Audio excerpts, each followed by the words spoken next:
Hello and welcome to the D&D 420 podcast. This is a show dedicated to helping you become a better dungeon master. I'm your host Eric M. Hunter, and I am a struggling game master trying to figure out how to tell a better story.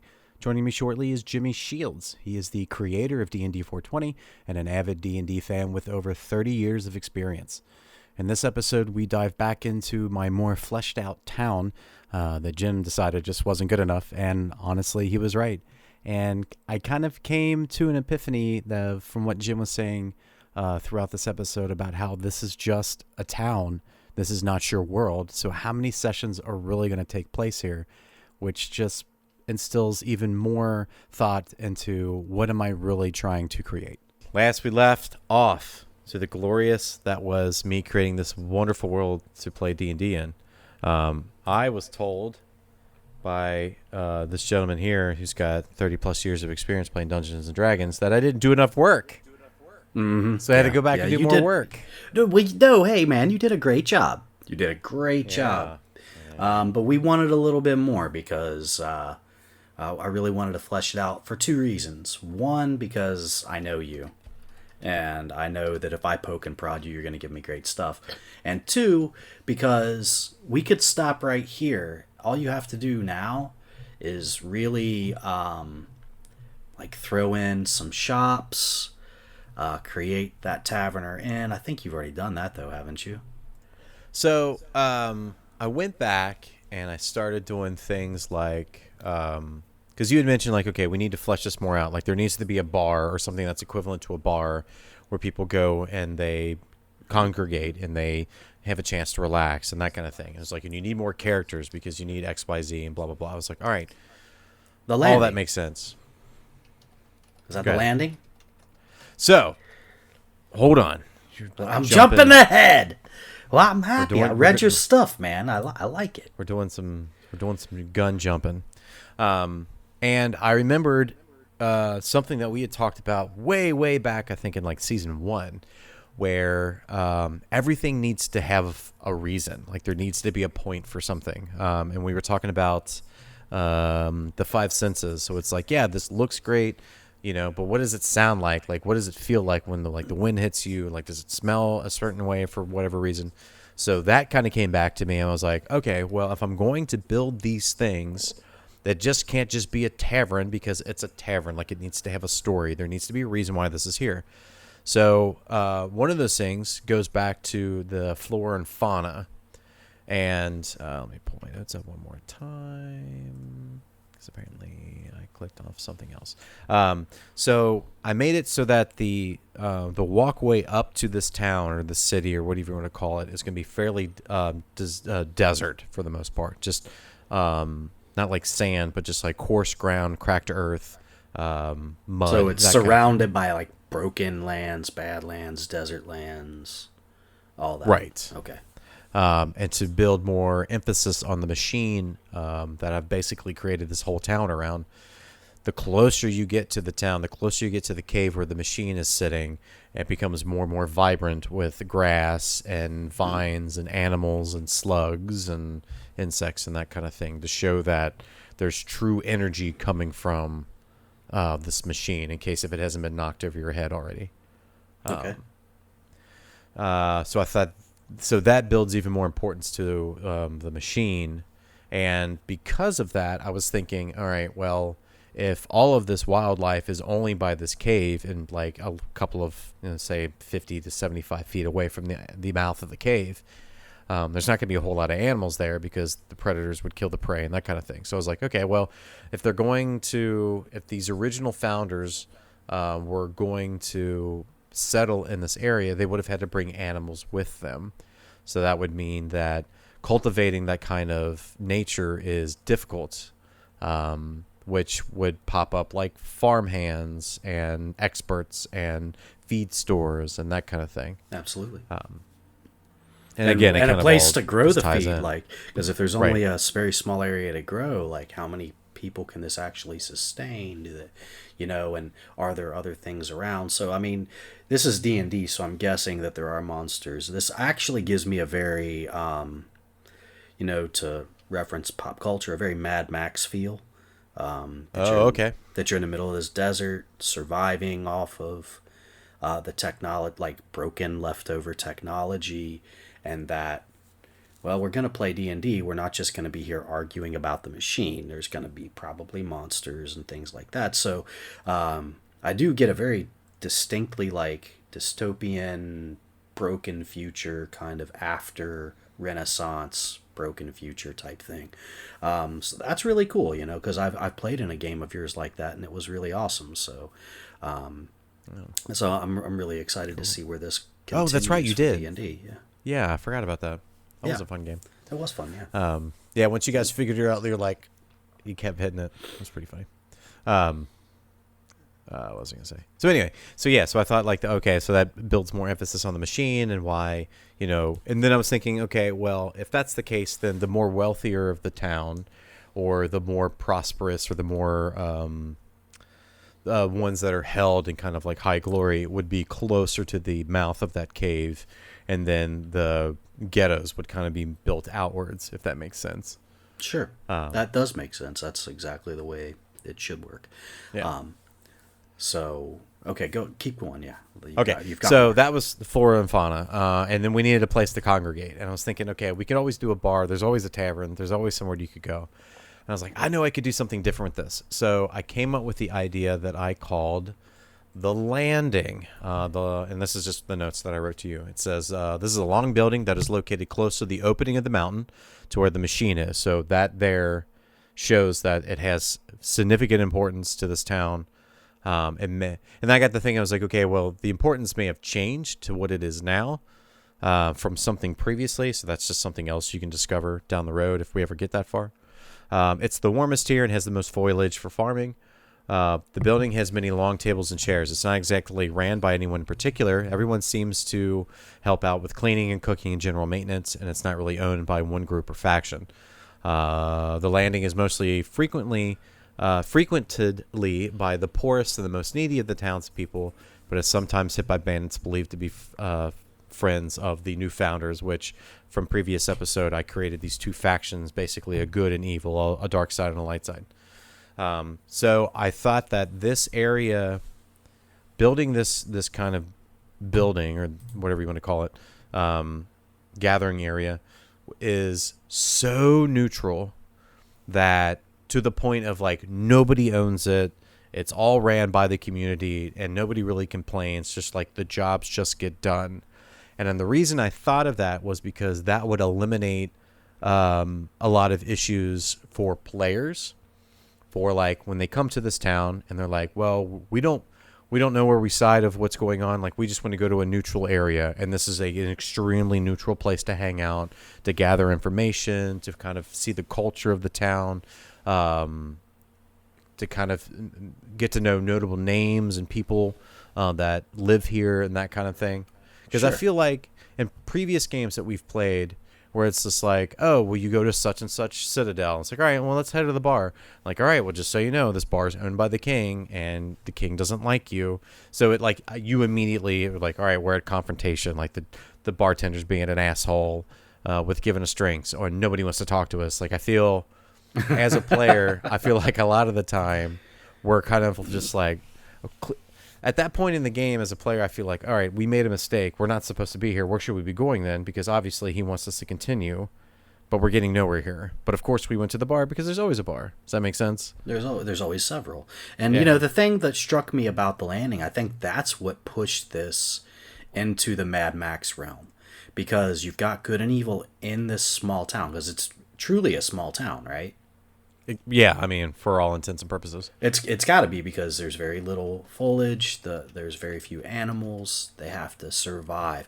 And the fact that you have good and evil in this town, and yet they maintain a living, and that's not a point of contention. I mean, it is politically and what we're going to do with it and stuff, but the day-to-day activities are still being met, because it's survival.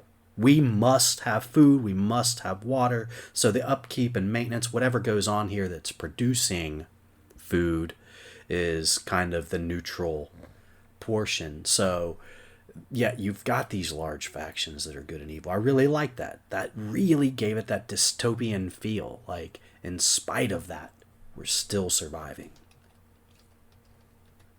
Yeah, I think that's because ultimately that's what you want, right? That's kind of what you want in a story.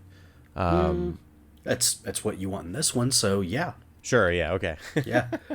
There's so many ways you can go.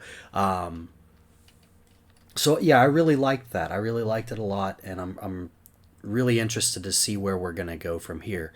Do you have a little bit more? I think you came up with another personality and a little bit more as well.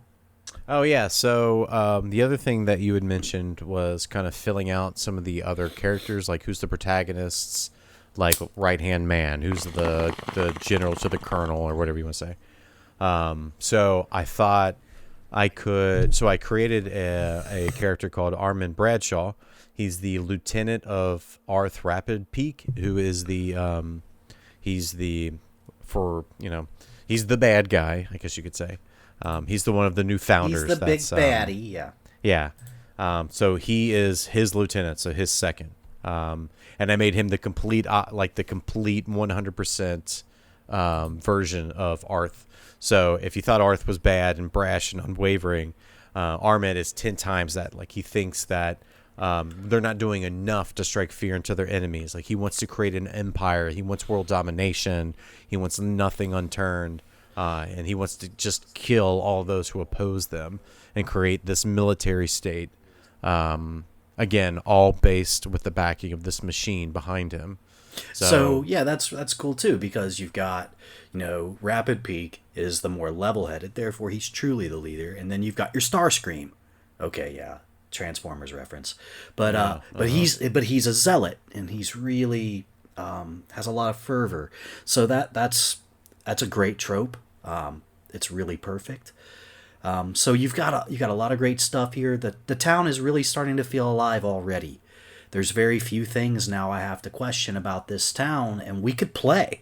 So we talked about, I think it was in episode 1 of this quote-unquote season, that there's several ways. You can build a town and then go from there. And so far, the cool thing is doing it this way. That's what you've done. And we could start playing in maybe a week or so if you tie up a few more loose ends, such as, what is the military, or what is the town guard, or is there police? Are there monks that keep the peace? Is there a religion? There are things like that we really need, because we need to know what fighters do here. We need to know what wizards do here. I think I've got a feeling what they're doing. We need to know what bards are doing and why they exist. And all of the classes really need to have a place, because this is, after all, D&D. So if you give me what the protection is like here, and if you give me those things, I really feel like the town is done. I really feel like it's pretty close to finish, and you can always add more NPCs. Sure. and some shops. You're going to need specific shops as well to really have a nice complete feeling town. So, and the shops are pretty cool. So you can do specialty shops, or you can do a little bit more generic shops, but the secret to making shops is each one is completely different, whether they sell different items or not. Of course they probably will, since it's a small town. You're not going to have 2 general stores, more than likely, and if you do, how strange is that? Why? But you give them a different feel, because each shop is as different as its owner, as its as the person who runs it. So what that looks like, and you can think of a few little things, and you don't need 20 of them. You don't need a place to buy rings, and a place to buy farming equipment, and a place you just need a few that the PCs might even just see, and if they go in, a couple of little quirks about the shopkeep. It doesn't need to be a stat block, but just things about him or her. So you could be done right there, and we can start adventuring. However, you and I talked about in that first episode that you wanted to do the whole kit and caboodle, right? Oh yeah. So we're going to do that for this town. That way we can start to go ahead and play if we want to. So think about that. What is the protection like here? Why is there protection here? I'm sure you've already thought about that. But But then we're going to Yeah. start thinking about the rest of your world, because now you need more of the world. Now you need, who else is out there? Where did the players come from? If they came here from somewhere else and they're finding this town, or if they were born here and they want to get out of this town because it is tiny and that's not much of an adventure. It's a great place Sure. to start for level 1 and 2, getting caught up in all of political hubbub. But at some point, you're going to want to leave, because I'm going to guess that in a tiny little town, there's A, not a lot of money, B, not a lot of power. So by 5th or 6th level, most of the players are probably going to be kicking Arth's ass. That's a good point. So that's why it's D&D. That's why we adventure. So you want to start putting whatever other settlements or refuges are around here. What else is there?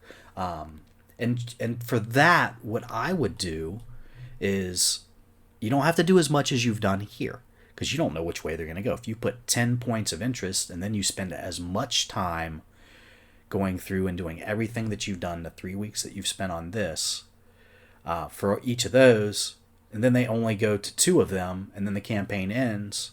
I mean, sure, you've got a lot of stuff for the future, but you really spent a lot Sure. of time unnecessarily preparing things that you didn't need, ideas that might have been cool somewhere else. So go around, think of maybe interesting concepts or town names or settlement names, maybe a couple of NPCs with their quirks or motivations. Not a lot, not what you've done here, just a few things, and how they feel about this town. Like, I don't even know if this town has a name yet, does it? I haven't named it. No, you're right. So, well, we're gonna put that on the list. You're gonna need to name it at some point. I know it doesn't matter to you, but it's gonna matter to your players. Sure. So, maybe names or just a few little things, a paragraph perhaps at most. If they even know about this town where we're gonna start our adventuring. Maybe they don't. Maybe they play a smaller part. Maybe they have something like the machine there. Maybe they have ventilation. Yeah, so from I the was just machine. thinking that, like, I guess I never thought that this town would just be one point in the game. It wouldn't be the game. Do you know what I mean? Yeah, it's a very small world if it is. It reminds me very much of how I started the current world that you've played so much in, which is Karn.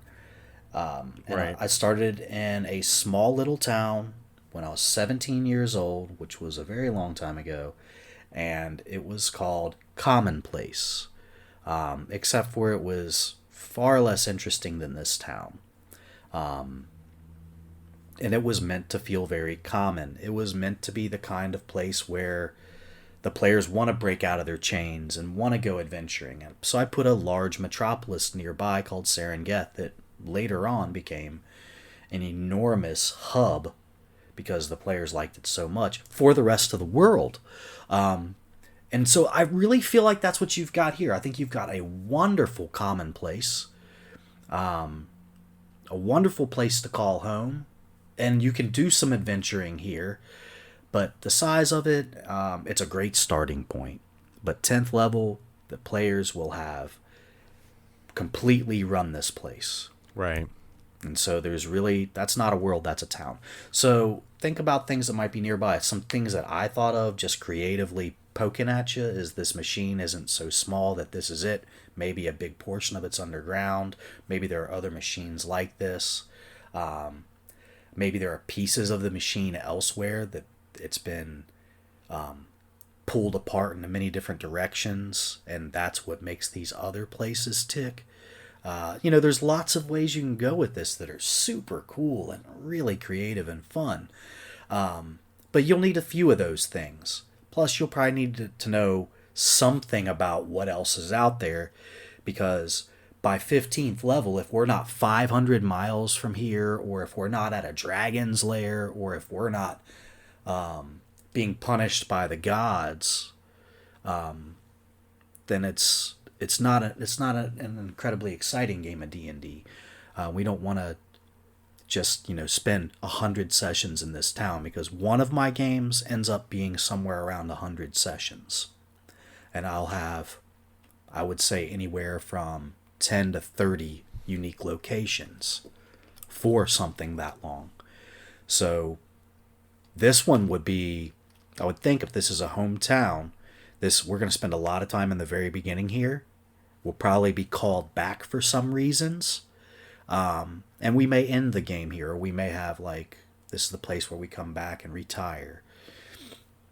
But I think for you, the cool thing is that some of these unique locations aren't necessarily going to be towns or settlements. Some of them are just going to be interesting, like landforms or interesting monster areas, or like land formations, is what I was trying to say, I think, where maybe monsters have called it home because there's for some reason an oasis there, or just maybe a river that we didn't know existed, or things of that nature, where there will be life, where there will be adventuring, where they could lead to something more important or something different. If the characters came here from somewhere else and they stopped for a while, that's cool too. Where did they come from and why? Why did they leave where they were? How many people were there? What were they seeking? Did they have something in mind? But that's more of a like an adventure hook. And so we're just going to be thinking about those things because we want to have those adventure hooks. We want to make a whole bunch of them. We want to have 5 or 10 adventure hooks eventually. So think about things now. We've got a whole bunch of them in this little town, but they're all for low-level adventuring because the town is so small. Those are things to think about when you're making towns. If it's a very small town, inevitably or invariably, it's going to be kind of poor. When you have 100 gold pieces among 100 people and somebody's got 10 of them, that person's rich. If you have 1,000,000 gold pieces for 100 people, nobody's rich. Nobody's poor. Money doesn't really matter then. So those are things you want to think about as well. Like, what is the economy here? Do they even use money if the town is really that small? Or do the leaders here know about other locations that exist but don't really talk about it to the other people for fear of them leaving and not running the machine? Those are all interesting questions. But that would be my challenge for you moving forward, is how do we surround this place? What does it look like within 100 miles of here? Not only finishing this place off with a few shops, and what is the guard like? Who are they fighting? Stuff like that. I mean, it's easy enough to say, well, the guard makes sure that the good versus evil dynamic that I've set up is in order, but who pays them? Sure. Are they is it a militia? Is this just the townsfolk keeping the richest people from killing one another? So there's a lot of big questions that have remained a little unanswered, and it's cool to keep a lot of that stuff to yourself, away from your players. Like, you don't want them to know certain things. I keep a lot of things secret, because as peasants you wouldn't know, or as an up and coming fighter or an apprenticed wizard you wouldn't really know. That's what intelligence checks are for. That's what knowledge checks are for, and things of that nature, to see how much you've heard. But really, that's what adventuring is for. To find out these great secrets, to find out what the great myths are all about. We're going to need a few of those as well. A few myths, a few stories. Yeah, I was going to say, because it sounds like, and maybe this is just me, but I guess maybe I haven't been looking at it as a fact of like, okay, your players are coming in. What do they see? What are they expecting? What do they interact with? Because to me, I'm not thinking of player interaction really at all at this point. Like, I'm just trying to fill this town, and maybe that's what's kind of been maybe railroading me / I've been coming to a dead end on, because I'm like, no, this feels great. And it's like, well, I'm not looking at it as, I'm just looking at it as somebody who creates a world, not as I'm a player walking into this created world. Yeah, it's as if you've, really honed in and started painting little tiny things in this great big canvas, and then you haven't stepped back to take a look at the bigger picture. Right. Which is okay, because you've got something beautiful doing that. Now think about it from your player's perspective. Think about it if I wrote this and you were coming in as a player making a character, and thinking, how does this lend to awesome adventure? Well, it's I have a lot of questions. I want to know where all the food is. I want to know how that all works. But that's short. That's an adventure. Right. That's one adventure. That's 10, 20 sessions maybe. Yeah, because now I'm thinking like this is just one stop off from a bigger, or this is the very beginning of the game, and we're here for 3 sessions and then we leave. That is really what I see it as. I was thinking more, 3 to 12. You could run, like I just said, 10 or 20 sessions here and like really bottle it in. But we talked about, I think in episode 2, not railroading. Right, yeah. If you hold people here in this tiny little town, but there's a desert that they could walk through, me as a player, the first thing I want to do is walk that desert so I can come back and say I did it. Right. And this is what I found. This is what I've learned. There needs to be things to learn. There needs to be things to find. Unknowns need to be made available to the players. That's the exciting stuff, especially when it's life-altering, especially when, like, you've designed this small, like, bottled-off area, but then when the players come back with a greater truth, it's shook.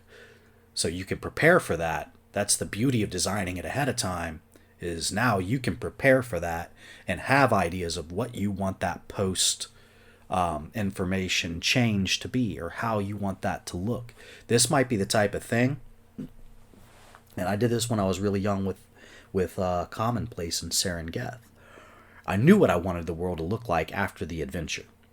I didn't. Right. I had no idea it was going to take me 20 plus years to get to that. Right. So I knew that I wanted my world to have a core where the water was up in the sky. I believe we talked about that a week or two ago, where the water is up in the sky and it's enclosing this rock inside of it where there is no water. It's all land. And now it's broken and messed up and difficult to travel and has pockets of civilizations. But I have this really weird, dirty, dark, gritty world.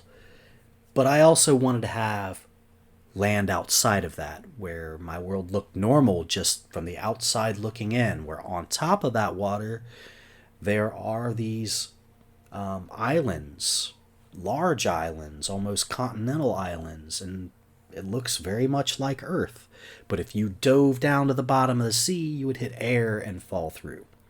So there was a point I had to come up with, why does that not happen to everybody? So in the middle of the water, there's a floating point where you would drop down to the midpoint of the water and you would just hover there and drown. And so we had joked around that there's probably a lot of dead animals or dead whatever, that something feeds on it. So it gave me all these cool ideas for water monsters that hang out there and are the most dangerous things. But I knew that I wanted to collapse those two things together eventually. I knew that there was a greater truth that would invariably and inevitably collapse everything down to one, that I would destroy some areas, create new ones, and have 2 areas that were completely separated, almost different worlds that are now neighbors. I knew that when I was 17. I got really good at holding back information and spoon feeding it to my players, so that there were all these secrets that became revealed and all these interesting things that became revealed. They became fun to chase and find out more. And that happened all the way up until, these past couple of years. Now you guys have pretty much, you and Tommy and Nick, and I mean, the whole gang has really seen everything I wrote when I was a young man. So I challenge you to be thinking on those level where you have layers and layers to get to the end of this world. Is this just a story? Is this just a campaign setting, or is this a world? Thanks for listening to this episode of the D&D 420 podcast. For everything D&D 420 related, check out dnd420.com. If you'd like to reach out to us, you can find us there on the website and on YouTube at D&D 420. Lastly, as always, if you'd like to support the show, You can do that by telling another DM about the show and by visiting us on Apple Podcasts and leaving a rating and review. Thanks for subscribing and being a part of our work here at D&D 420. We will see you next week.